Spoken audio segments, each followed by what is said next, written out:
বর্তমান সময়ে ইন্টারনেট শব্দটির সঙ্গে তো আমরা সবাই কম বেশি পরিচিত। বর্তমানে আমরা আমাদের দৈনন্দিন জীবনে যে কোনো কাজকে আরো বেশি সহজ করে তোলার জন্য ইন্টারনেট ব্যবহার করে থাকি। আজকের দিনে মানুষ এন্টারটেইনের জন্য ইউটিউব, ফেসবুক ব্যবহার করে থাকে।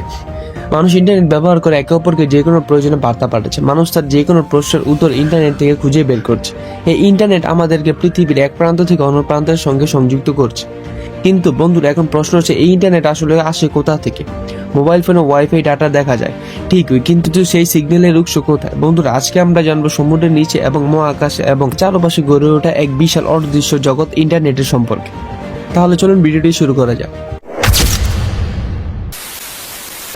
বন্ধুরা, প্রথমে আমরা জানবো ইন্টারনেট কি।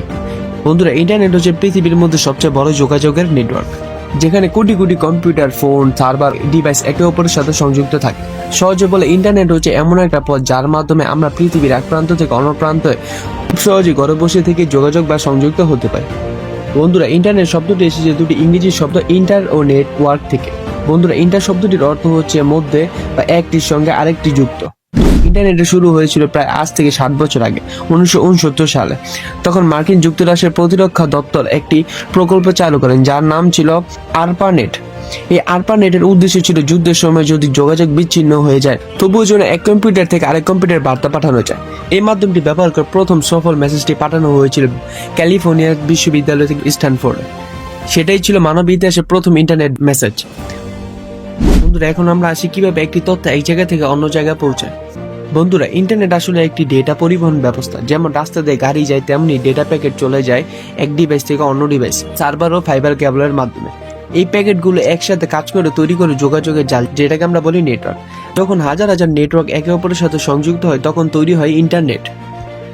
বন্ধুরা, এখন আমরা আসি মূল প্রশ্ন, আসলে ইন্টারনেট আসলে আসে কোথা থেকে, যার মাধ্যমে আমরা এক জায়গা থেকে অন্য জায়গায় তথ্য পাঠাতে পারি। বন্ধুরা, অনেকেই ভেবে থাকা হয়তো ইন্টারনেট মহাকাশে বসানো স্যাটেলাইট থেকে আসে, আর স্যাটেলাইট থেকে ইন্টারনেট পাওয়া যায় মাত্র 5%।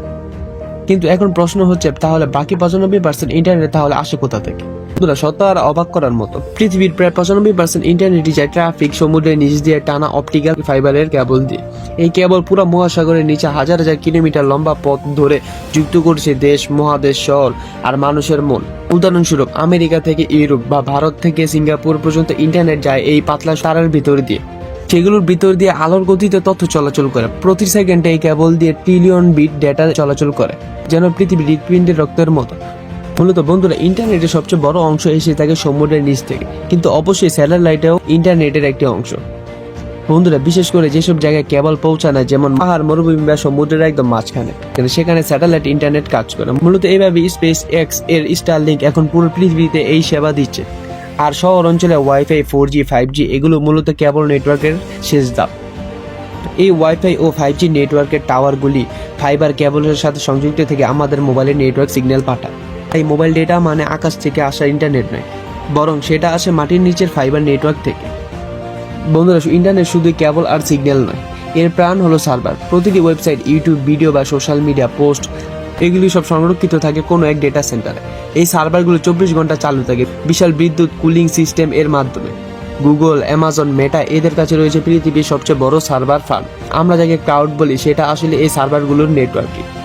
বন্ধুরা, ভবিষ্যতে ইন্টারনেট আরো বেশি দ্রুত, আরো বেশি বুদ্ধিমান হতে যাচ্ছে। বর্তমানে গবেষণা চলছে কোয়ান্টাম ইন্টারনেট নিয়ে, যেখানে তথ্য আলোর গতির চেয়ে বেশি দ্রুত গতিতে বিনিময় হবে। তো বন্ধুরা, যদি ভিডিওটি ভালো লেগে থাকে তাহলে ভিডিওটির মধ্যে একটি লাইক এবং চ্যানেলটিকে অবশ্যই সাবস্ক্রাইব করে দিবেন। ধন্যবাদ।